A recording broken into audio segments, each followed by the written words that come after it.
The Bible Unearthed, Archaeology's New Vision of Ancient Israel and the Origin of its Sacred Texts is a 2001 book about the archaeology of Israel and its relationship to the origins of the Hebrew Bible.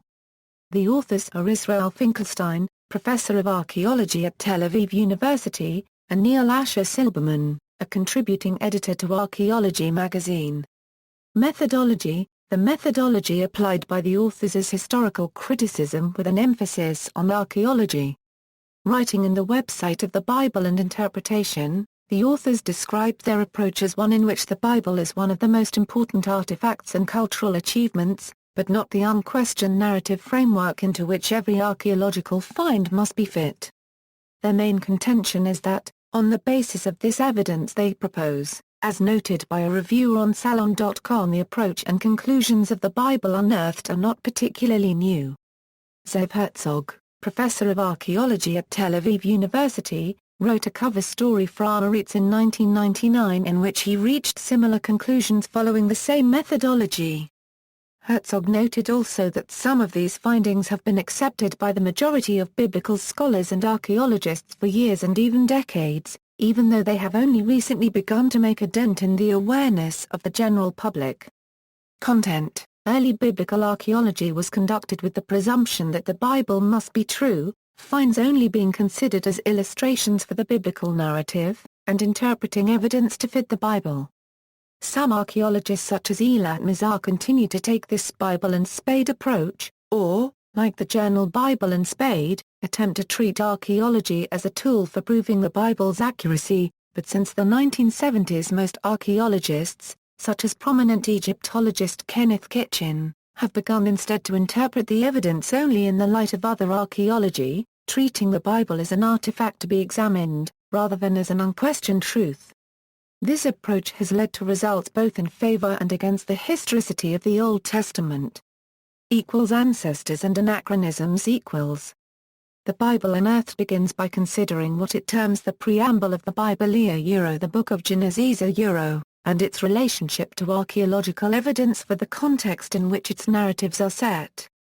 Archaeological discoveries about society and culture in the ancient Near East lead the authors to point out a number of anachronisms, suggestive that the narratives were actually set down in the 9th–7th centuries. Aramaeans are frequently mentioned, but no ancient text mentions them until around 1100 BCE, and they only begin to dominate Israel's northern borders after the 9th century BCE.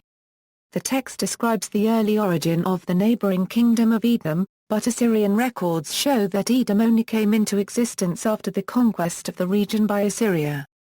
Before then it was without functioning kings, wasn't a distinct state, and archaeological evidence shows that the territory was only sparsely populated. The Joseph story refers to camel-based traders carrying gum, balm, and myrrh, which is unlikely prior to the first millennium, such activity only becoming common in the 8th–7th centuries BCE, when Assyrian hegemony enabled this Arabian trade to flourish into a major industry. Recent excavations in the Timna Valley discovered what may be the earliest bones of domesticated camels found in Israel or even outside the Arabian Peninsula, dating to around 930 BCE. This is seen as evidence that the stories of Abraham, Joseph, Jacob and Esau were written after this time. The land of Goshen has a name that comes from an Arabic group who dominated the Nile Delta only in the 6th and 5th centuries.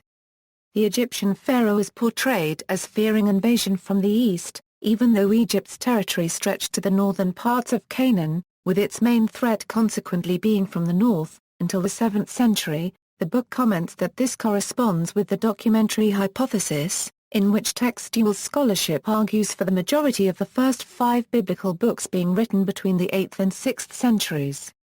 Although archaeological results, and Assyrian records, suggest that the kingdom of Israel was the greater of the two, it is the kingdom of Judah which is afforded greater prominence by Genesis, whose narratives concentrate on Abraham, Jerusalem, Judah, and Hebron, more than on characters and places from the northern kingdom.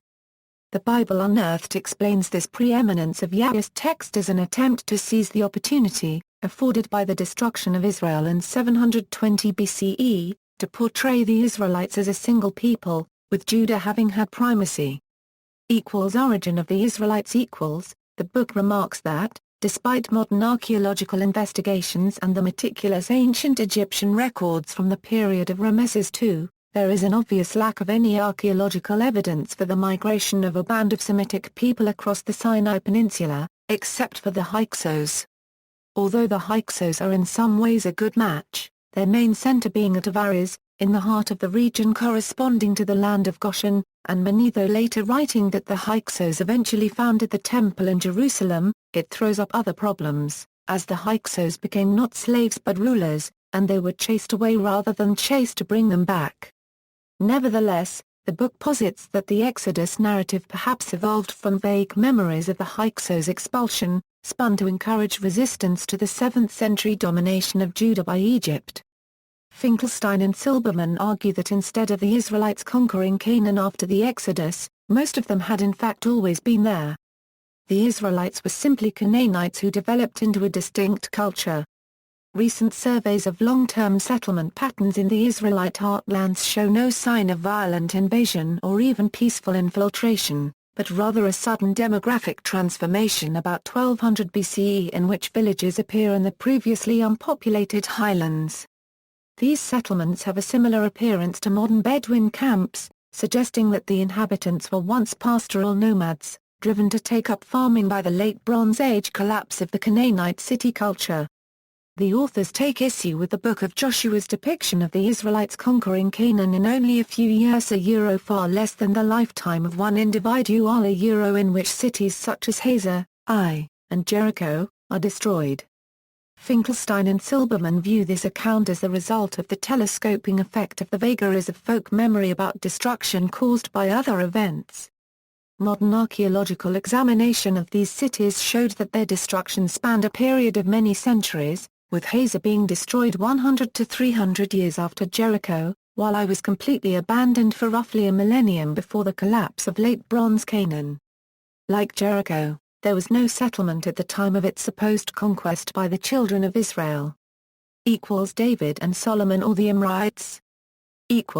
Although the Book of Samuel, and initial parts of the books of Kings, portray Saul, David and Solomon ruling in succession over a powerful and cosmopolitan United Kingdom of Israel and Judah, Finkelstein and Silberman regard modern archaeological evidence as showing that this may not be true. Archaeology instead shows that in the time of Solomon, the northern kingdom of Israel was quite small, too poor to be able to pay for a vast army, and with too little bureaucracy to be able to administer a kingdom, certainly not an empire. It only emerged later, around the beginning of the 9th century BCE, in the time of Omri. There is little to suggest that Jerusalem, called by the Bible David's capital, was perhaps not more than a typical hill country village during the time of David and of Solomon, and Judah remained little more than a sparsely populated rural region, until the 8th century BCE. Though the Tel Aviv stele seems to confirm that a house of David existed, and clearly validates the biblical description of a figure named David becoming the founder of the dynasty of Judahite kings in Jerusalem, it says nothing else about him. There are remains of once grand cities at Megiddo, Hazor and Jezreel, with archaeological evidence showing that they suffered violent destruction. This destruction once was attributed to the 10th century BCE campaigns by Shishak, these cities therefore being ascribed to David and Solomon as proof of the Bible's account of them, but the destruction layers have since been redated to the late 9th century BCE campaign of Hazael, and the cities to the time of the Amorite kings. The Tel Aviv stele, the Mesha stele, the black obelisk of Shalmaneser, and direct evidence from excavations, together paint a picture of the Amorite kings ruling a rich, powerful, and cosmopolitan empire, stretching from Damascus to Moab, and building some of the largest and most beautiful constructions of Iron Age Israel. By contrast, the Bible only remarks that the Amorites married foreign women and upheld Canaanite religion, both of which it regards as wicked. The Bible Unearthed concludes that the biblical writers deliberately invented the empire, power, and wealth of Saul, David, and Solomon, by appropriating the deeds and achievements of the Amorites, so that they could then denigrate the Amorites and obscure their accomplishments, since these kings held a religious viewpoint that was anathema to the biblical editors. Hezekiah and Manasseh The Book of Kings, as it stands today, seems to suggest that the religion of Israel and Judah was primarily monotheistic, with one or two wayward kings who tried to introduce Canaanite polytheism, the people occasionally joining in this apostasy from monotheism, but a close reading and the archaeological record reveals that the opposite was true. Iron Age remains show that in the time of the setting of the Book of Kings, sacrifices continued to be offered at hilltop shrines, incense and libations were being offered throughout the land, and clay figurines of deities were still being used in homes everywhere in the land as household gods. Inscriptions from the early 8th century site of Kuntilat Arut in northeastern Sinai, as well as in a late monarchic inscription from the Shipila of Judah, even seem to refer to the goddess Asherah as being the consort of Yhwh. The world changed for Judah when the kingdom of Israel fell to the Assyrians in 720 BCE. Judah was flooded with refugees. The population of Israel had been 9 times larger than that of Judah, so many small Judean villages suddenly became cities, archaeology evidencing that the population of Jerusalem itself expanded by about 15-fold, turning it from a small hill town into a large city. The social and religious struggles, which obviously would occur with such a large influx of population, are not mentioned by the Bible. Finkelstein and Silberman argue that the priests of Jerusalem began to promote Yahweh-based monolatry, aligning themselves with King Hezekiah's anti-Assyrian views, perhaps because they believed that Assyrian domination of Israel had caused social injustice, or perhaps because they just wanted to gain economic and/or political control over the newly wealthy countryside. Hezekiah advanced their agenda, banning the worship of deities other than Yahweh, destroying the hilltop shrines, actions which the Bible Unearthed views as preparation for rebelling against Assyria. By 701 BCE, the Assyrians had captured most of Judah, and then they besieged Jerusalem. The Bible's coverage of the events leading up to the siege is sparse, briefly listing only a few refortifications of Jerusalem, giving a passing mention to the Siloam Tunnel, and briefly admitting to the loss of most of Judah's cities, but archaeology gives much more detail. For example, the fortifications of Lachish were heavily strengthened by Hezekiah, but it was besieged, fell, and was then burned to the ground. According to an illustration on the walls of the Assyrian palace at Nineveh, the Assyrians deported the city's population and religious objects before they burnt it. The Bible claims that nearly 200,000 men in the army besieging Jerusalem were slaughtered one night by an angel, causing the Assyrian king Sennacherib to relent and return to Assyria. It immediately goes on to state that Sennacherib was killed by his sons, while he was praying to his God, implying that this was shortly after the battle. However, as the Bible Unearthed points out, this contrasts with the Assyrian record on the Taylor Prism, in which Hezekiah's mercenaries abandoned him, and he only then convinced the Assyrian army to leave by handing over not only vast amounts of money, jewels, and high-quality ivory inlaid furniture, but also his own daughters, harem, and musicians, and making Judah into a tributary state of the Assyrians. Additionally, although Sennacherib was clearly murdered uncertain, it was in 681 BCE. He had lived for over 19 years beyond the end of the siege, conducting several military campaigns elsewhere, and rebuilding and refurnishing his palace entirely. Hezekiah predeceased Sennacherib, dying just a couple of years after the siege. His successor, Manasseh, reversed the religious changes, reintroducing religious pluralism. Finkelstein and Silberman suggest that this may have been an attempt to gain cooperation from village elders and clans, so that he would not need so much centralized administration, and could therefore allow the countryside to return to economic autonomy. According to the archaeology, there must have been a deliberate expansion of agriculture into the Judean desert, and the rich finds from this period suggest that much profit was gained from Judah's now peaceful position in the middle of many of the caravan routes between Assyria's allies. The state certainly increased its administration of trade to levels that far exceed those before.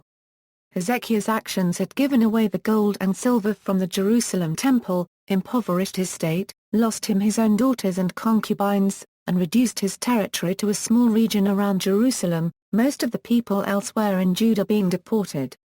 Manasseh had brought peace and prosperity back to the country, but because the Book of Kings bases its decisions on theological prejudice, It condemns him as the most sinful monarch ever to rule Judah and hails instead Hezekiah as the great king. The Bible Unearthed suggests that the priesthood and populace outside Jerusalem may well have held the opposite opinion, that Hezekiah's imposition of monolatry was blasphemous, and the disasters that befell the country during his reign had been punishment from the gods. Josiah and the birth of the Bible. As recorded in the Book of Kings, Manasseh's grandson, Josiah, enacted a large religious reform soon after he became king. He ordered renovations to the Jerusalem temple, during which the high priest found a scroll of the law, which insisted on monotheism with sacrifice centralized at a single temple. That in Jerusalem. Finkelstein and Silberman note that most scholars regard the core of Deuteronomy as being the scroll of the law in question, and regard it as having been written not long before it was found, rather than being an ancient missing scroll as characterized in the Bible. Deuteronomy is strikingly similar to early 7th century Assyrian vassal treaties, in which are set out the rights and obligations of a vassal state to their sovereign. Josiah imposed this scroll as the new religious orthodoxy, and, like Hezekiah before him, destroyed the old cult centers. Josiah even went so far as to slaughter the priests of these shrines, burn their bodies, and bury their bones in the tombs near them, upon the old altars. The sudden collapse of the Assyrian Empire in the last decades of the 7th century BCE offered an opportunity for Josiah to expand Judah's territory into the former Kingdom of Israel, abandoned by the Assyrians. It was now that the author of Deuteronomy, working in Josiah's court, reworked older legends, texts, and histories into a single national history, the books of Joshua, Judges, Samuel, and Kings.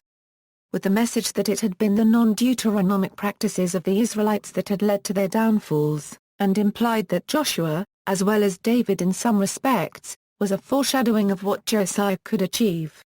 Archaeology suggests that Josiah was initially successful, extending his territory northwards towards Bethel, a cult center of the Kingdom of Israel.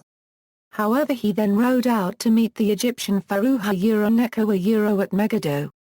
Necho had been merely passing through, leading an army to join the Assyrian civil war on the side of the Assyrian faction, but Josiah was killed. The circumstances of his death are uncertain, though the Book of Chronicles claims that despite Necho's lack of enmity for Josiah, Josiah insisted on attacking him. Finkelstein and Silberman suggest that Necho may have objected to Josiah's expansionist policies, which could have threatened the Egyptian dominance of the region to the west of Judah or of the strategically important Jezreel Valley to its north, or could equally have objected to the effect of the new social policies on the caravan routes, which ran through southern Judah. With Josiah's death, Egypt became suzerain over Judah. The new king, Egypt's vassal ruler, undid Josiah's changes, restoring the former shrines and returning the country once again to religious pluralism. But when the Babylonian faction eventually won the Assyrian civil war, they set out to forcibly retake the former Assyrian tributaries. Judah, as a loyal Egyptian vassal state, resisted, with disastrous consequences. The Babylonians plundered Jerusalem in 597 BCE and imposed their own vassal king. These events are described in the Bible and confirmed, with variations, in the Babylonian Chronicle. A few years later, the king of Judah rebelled against his Babylonian masters, and the Babylonians returned to destroy all the cities in Judah, burning Jerusalem to the ground in 587 BCE. In 539 BCE, the Achaemenids conquered Babylon, and, in accordance with their Zoroastrian perspective, allowed the people deported by the Babylonians to return. This is described by the Cyrus Cylinder, which also indicates that the Persians repaired the temples in these conquered lands, returning any sacred artifacts to them. According to the archaeological record, no more than 25% of the population had actually been deported. According to the Book of Ezra and its parallel passages in the first book of Esdras, when the deportees began to return, their leader Zerubbabel refused to allow the undeported Israelites to assist them in reconstructing the Jerusalem temple, apparently believing that only the former deportees had the right to determine the beliefs and practices which could count as the orthodoxy. Although the undeported majority then tried to stop the reconstruction, Darius, the new Achaemenid king, eventually allowed it to continue. The conflict between the returnees and those who had always been in Judah evidently required resolution. The two groups had to be reintegrated. Finkelstein and Silberman argue that the Deuteronomic law advanced by parts of the deported elite, and the laws and legends of the inveterate inhabitants, were melded together into a single Torah so that it could form a central authority able to unite the population. Artaxerxes, Darius' grandson, commissioned Ezra to take charge of Judah, following the divine laws which Ezra was holding in his hand. The Bible Unearthed comments that academics like Richard Elliott Friedman proposed that Ezra himself was the final redactor of the Torah, noting that the Bible identifies him as the scribe of the law of the God of heaven. Reception: The Bible Unearthed was well received by biblical scholars and archaeologists. Baruch Halpern, professor of Jewish studies at Pennsylvania State University and leader of the archaeological digs at Megiddo for many years, praised it as the boldest and most exhilarating synthesis of Bible and archaeology in 50 years, and biblical scholar Jonathan Kirsch, writing in the Los Angeles Times, called it a brutally honest assessment of what archaeology can and cannot tell us about the historical accuracy of the Bible, which embraces the spirit of modern archaeology by approaching the Bible as an artifact to be studied and evaluated rather than a work of divine inspiration that must be embraced as a matter of true belief. Phyllis Tribble, professor of biblical studies at Wake Forest University, concluded her review in the New York Times by pointing out the importance of understanding the truth about the biblical past. The book became a bestseller within its field. In February 2009, Amazon.com ranked it as the 8th most popular in the fields of Old Testament Christian theology, and the archaeology of Christianity, as well as being the 22nd most popular book on the history of Israel. In 2006, the popularity of the text led to a 4-part documentary series upon it, which was subsequently broadcast on the History Channel.